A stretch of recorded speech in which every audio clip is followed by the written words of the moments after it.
Aos irmãos da classe, graça e paz. Espero que todos tenham passado uma semana em paz, com saúde, diante do Senhor. Mas nós não podemos nos esquecer daqueles que passam por situações difíceis, por enfermidades, e que possamos estar orando por cada um deles, para que Deus esteja sustentando e suprindo todas as necessidades nesse tempo. Temos alguns dos nossos irmãos que estão passando por lutas, e espero que todos possam estar orando pelos irmãos. Nós vemos aí através do grupo de oração, dos casais, das informações da igreja.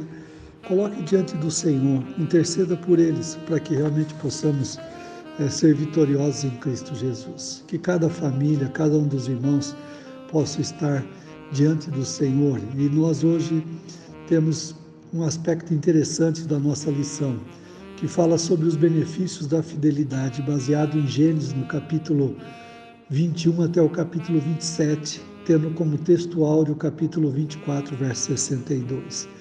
Temos algumas informações importantes aí a respeito da fidelidade, de como nós precisamos esperar no Senhor, mas de como também muitas vezes nós queremos dar o nosso jeitinho ajudando Deus.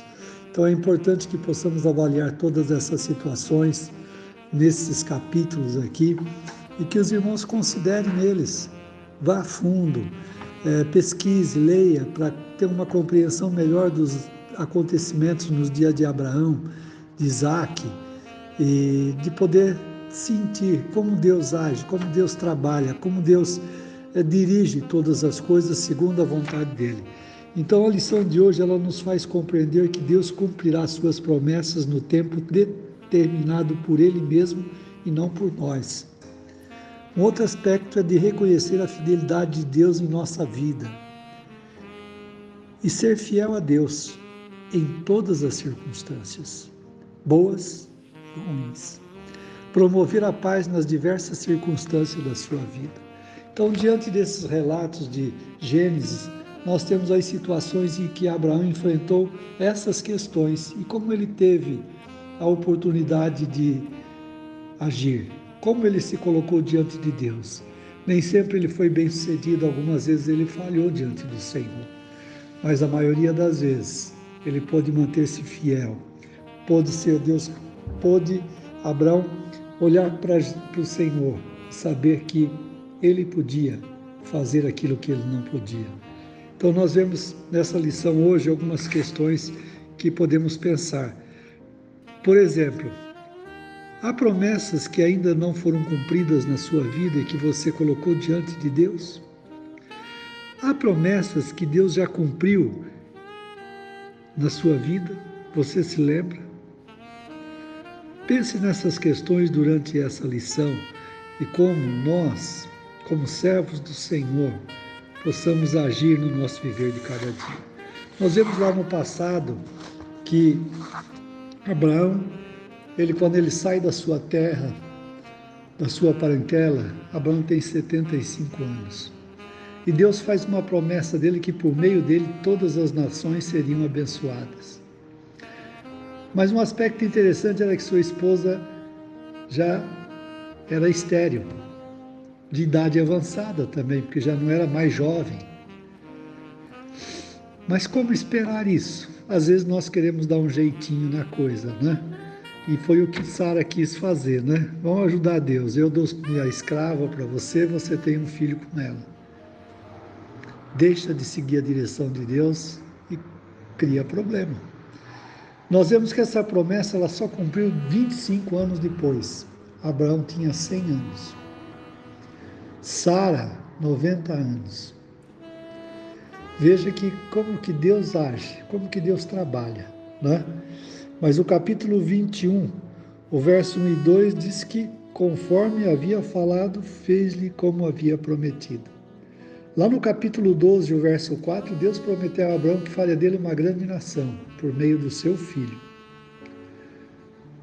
E 25 anos depois, um quarto da sua vida, ele pôde ver a promessa de Deus cumprida. Mas aí vem um problema. O filho de Agar já tinha 14 anos quando nasce Isaac. E quando Isaac foi desmamado, Ismael começou a, como diz, pegar no pé dele. E Sara começou a ficar conformada com algumas atitudes e mandou Abrão despedir a sua serva junto com o seu filho. Abrão, no momento, ele relutou, mas ele cumpriu a promessa, ele fez com que isso acontecesse. Embora Deus também não tivesse abandonado Isaac, porque ele disse a Agar que faria do seu filho também uma grande nação, faria dele teria uma grande descendência. Então nós vemos que essas questões, quem dirige é Deus. Nós não podemos querer arrumar um jeitinho para ajudar Deus, porque Ele não precisa da nossa ajuda, Ele é soberano em todas as questões. Então esse é o primeiro aspecto que nós devemos pensar, não podemos dar uma mãozinha para Deus. É Deus que dirige todas as situações e todas as circunstâncias.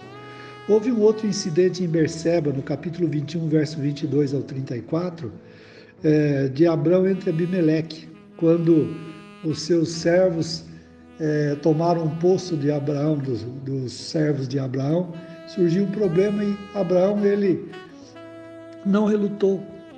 Abraão foi lá e buscou um acordo para que as coisas ficassem em paz.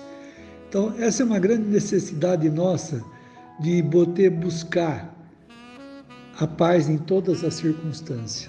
E nós vimos que Abraão, ele se colocou diante de Abimeleque e pôde, então, restaurar a paz, sem guerras, sem dificuldades. Isso que nós precisamos fazer. Muitas vezes nós somos intransigentes.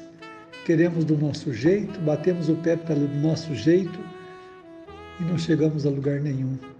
Chegamos apenas a criar decepções, desilusões, a criar dificuldades, a criar até inimigos, porque nós queremos manter a nossa posição, quando nós deveríamos, assim como Abraão, entrar num acordo e restaurar a paz. Esse é um outro aspecto que esse capítulo traz para nós e que não devemos desperceber no nosso dia a dia, de buscar o Senhor, de depender dEle, de colocar diante dEle as questões, de como resolver, pedindo sabedoria do alto para resolver as situações de confronto, porque não leva a nada. Confronto só leva a dificuldades, confronto só leva a prejuízos, e nós precisamos ter a paz que o Senhor Jesus nos dá, que excede todo entendimento. Por isso, olhamos por exemplo de Abraão, de como ele agiu, e procuramos aplicar no nosso viver de cada dia. E um outro aspecto também dessa lição dessa semana mostra que o Deus da promessa proverá. Imagine você, espera aí 25 anos pelo nascimento de um filho. Quando esse filho parte para a adolescência, Deus dá uma ordem, vai lá e sacrifica o seu filho. Como você agiria? Qual seria a sua atitude? E é interessante que o capítulo 22, ele retrata essa etapa culminante em que aquela fé chegou à plena maturidade. Abraão já tinha vivenciado várias circunstâncias e situações com Deus. E ele estava pronto para a prova final. Ele estava pronto para enfrentar as dificuldades. Ele estava pronto para agir, confiando agora não nele, mas no Senhor. E a promessa era difícil, porque nós vemos que, a despeito da aparente impropriedade e da crueldade da exigência, Abraão, ele continuou. Ele podia pensar, mas como, Senhor?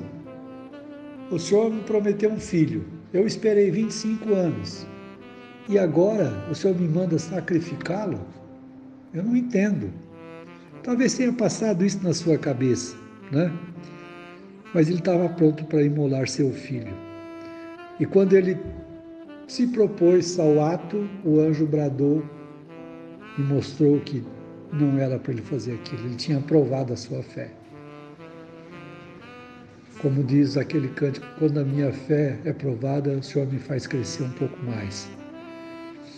E nós vemos aí, então, que Abraão, ele viveu essa experiência, mas porque a sua fé estava madura, estava à altura de enfrentar a situação. Cada uma dessas provas a que Abraão era submetido servia para avaliar o quanto as lições anteriores estavam de fato inculcadas no patriarca. Mas nós vemos nessa situação aí duas circunstâncias interessantes que chamam a nossa atenção. A primeira, que Deus o manda de Berseba à terra de Moriá para oferecer o sacrifício. Não era para oferecer onde ele estava, mas lá em Moriá. E de Berseba a Moriá eram 3 dias de caminhada, de viagem, né? O que representa esses 3 dias? Podemos dizer que um tempo de reflexão. O que passou na cabeça de Abraão nesse tempo eu não sei, mas ele podia ter pensado, né? Continuo, desisto, vou, não vou, acredito, não. Que dias angustiosos teriam sido aqueles? Era o tempo necessário para Abraão considerar bem o que estava para fazer e não agir pelo impulso das emoções. Deus não espera de seus adoradores atos intempestivos e inconsequentes, mas uma adoração racional, conforme o apóstolo Paulo destaca em Romanos 12:2. Em João 4:24, que Deus é Espírito, nós temos que adorá-lo em espírito e verdade. A segunda circunstância do texto é a presteza com que Abraão se dispõe a cumprir o mandado do Senhor. Abraão levantou-se de manhã cedo e foi. Capítulo 22, verso 3. A presteza em obedecer é uma característica importante do servo. Pela primeira vez surge o conceito de um sacrifício vicário substitutivo. O conceito de um sacrifício expiatório substitutivo será desenvolvido mais tarde na lei mosaica, na figura do bode que levava sobre si simbolicamente o pecado do povo e aplicado mais tarde a Jesus Cristo, que é identificado por João Batista como o Cordeiro de Deus que tira o pecado do mundo. Segundo João 1:29. Abraão chamou aquele lugar de Jeová Jiré, ou seja, o monte do Senhor se proverá. Deus tem feito já provisão para cada homem e para cada mulher de um sacrifício que é plenamente agradável. Assim já não nos resta mais nenhum sacrifício para fazer o que possa garantir a salvação. O Senhor fez por nós, mediante Jesus Cristo na cruz do Calvário. Não precisamos fazer sacrifício, mas precisamos obedecer. Precisamos olhar para Jesus como autor e consumador da fé. Porque quando nós olhamos para Jesus, as promessas são consolidadas. O capítulo 23 é preservado para descrever a tristeza de Abraão com a morte da sua amada Sara. Precisamos entender que Deus é por nós nas boas horas e nas horas difíceis. Muita gente nas dificuldades lembram-se de Deus. Muita gente nas horas boas esquece-se de Deus. Muita gente nas horas boas lembra-se de Deus. E muita gente nas horas ruins criticam Deus. Abraão sentiu a falta da sua esposa, mas nem por isso ele deixou que a dor e as lágrimas do momento o afetassem. Passados os serviços funerais, Abraão percebeu que a vida continuava. Tomou providências para que Isaque agora constituísse família, mandou seu servo na sua terra buscar ali uma mulher da sua parentela, para que ele não tomasse como esposa uma das mulheres cananeias, que mantivesse a preservação da família, para que dependesse do Senhor em todas as circunstâncias. E aí nós vemos que vem Rebeca, trazida pelo seu servo, sobrinha neta de Abraão, e ela consentiu em casar-se com Isaque. capítulo 24, verso 58, e foi-lhe grande consolação na vida de Isaac. Então nós vemos que todas as situações Deus estava no controle. É interessante de como o Senhor conduziu essa situação, como o servo de Abraão orou no sentido de achar essa mulher e como Deus dirigiu toda a história.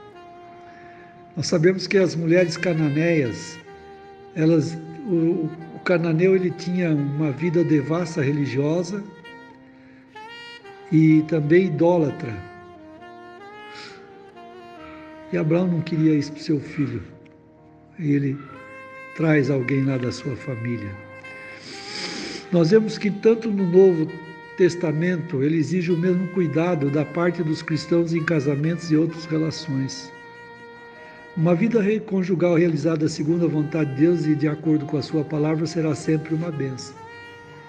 Quantas vezes temos visto situações de pessoas casadas com pessoas que não são da igreja e que levam uma vida de dificuldade. Muitas vezes no namoro a pessoa, mas eu vou converter ele, eu vou converter ela. E muitas vezes alguém é desconvertido. Então nós precisamos estar atentos a essas informações, à direção de Deus, de como agir em todas as circunstâncias. E não agir com emoção, mas com razão. Porque o casamento ele vai, não é uma semana, 2, um ano, a tendência é que ele seja para sempre. Embora isso ainda não aconteça nesse tempo de hoje. E aí nós vemos então Isaac, herdeiro da promessa, o capítulo 25, de 1 a 27 e o 46. Abraão já tinha idade avançada, mas mesmo assim ele se dispôs a um novo casamento, teve alguns filhos, que depois ele despediu. E quando ele morre, Isaac e Ismael estão lá para fazer o seu funeral. A idade de 175 anos. Então eu vejo um privilégio muito grande, né? Abraão tem um filho aos 100, mas vive 75 anos com o seu filho. Vê a sua descendência, vê Deus cumprindo os seus propósitos na sua vida, naquilo que ele havia feito como promessa. E Isaac então assume a liderança da família, capítulo 25, versos 5 e 11. Na condição de herdeiro da promessa, Isaac teria também que passar por difíceis provas, inclusive a esterilidade da sua esposa, em favor de quem orou por 20 anos, até que Deus lhes concedesse filhos. É interessante, muitas vezes nós começamos a orar por algumas situações e logo desistimos. Achamos que Deus não vai responder. Achamos que Deus não está nem aí conosco. Abraão esperou 25 anos pelo nascimento, pelo cumprimento da promessa. Isaac orou 20 anos para que Deus lhe concedesse filho. 25, verso 19 a 34. E mesmo nessa situação, depois houve conflitos, houve dificuldades, houve lutas, decepções. Mas temos que manter o foco, Jesus Cristo, hoje nosso Senhor e Salvador. O foco lá no passado para eles era o Senhor, Deus de Israel. Ele continua sendo o foco nas nossas vidas por meio de Jesus Cristo, nosso Senhor e Salvador. Então, como nós podemos aplicar isso para a nossa vida? Vamos voltar a atenção para a frase, como havia prometido, capítulo 21, verso 1. Não devemos exigir que Deus cumpra promessas que nunca nos fez em sua palavra. Ainda quando lhe sejamos infiéis, Ele permanece fiel. Está atento às nossas necessidades. As promessas que nos tem feito, Ele as cumprirá no seu tempo determinado. Capítulo 21, verso 2 de Gênesis. Por Ele mesmo e não por nós. Segundo, a atitude de Abraão em promover a paz com Abimeleque na questão do poço nos faz pensar no conselho paulino de Romanos 12, 18. É certo que muitas vezes a paz não depende de nós, mas também é certo que nem sempre estamos dispostos a caminhar outra milha para garantir a paz. Lembremos-nos da palavra de Jesus em Mateus 5,9. Quando nos dispomos a fazer a vontade de Deus e nos manter fiéis a Ele, Deus mesmo dispõe as coisas ao nosso favor. Romanos 8,28. Esta deve ser a melhor leitura da instrução de Paulo e assim se deu na vida de Abraão. Como está a nossa vida?